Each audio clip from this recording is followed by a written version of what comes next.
একটা মজার ব্যাপার নোটিস করেছেন কখনো? ব্যক্তি বিশেষে এবং জায়গা বিশেষে টাকার অর্থ কিন্তু ভিন্ন ভিন্ন। রিল স্ক্রল করার সময় আমার সামনে একটি ইনফরমেশন আসলো, ভাবলাম আপনাদের সাথেও শেয়ার করি। যখন আমরা স্কুলে টাকা জমা দিই, বলি ফি দিচ্ছি, আবার সেই টাকাই আদালতে দিলে হয়ে যায় ফাইন। অপহরণকারীদের কাছে এই টাকা মানে আবার র্যানসাম। ডিভোর্সের ক্ষেত্রে আবার সেটাকেই বলা হয় অ্যালিমনি। বিয়ের ক্ষেত্রে এই টাকাই হয়ে যায় ডরি।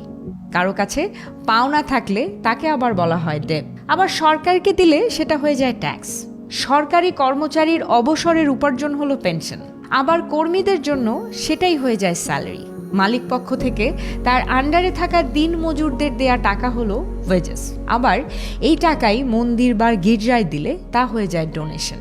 ব্যাংক থেকে নিলে হয়ে যায় লোন, আর সার্ভিস পাওয়ার পর স্বেচ্ছায় দিলে হয় টিপ, আর সার্ভিসিংয়ের নামে অবৈধভাবে দেয়া হলে তাকে বলা হয় ব্রাইব। দারুণ না? একই টাকার কত অর্থ।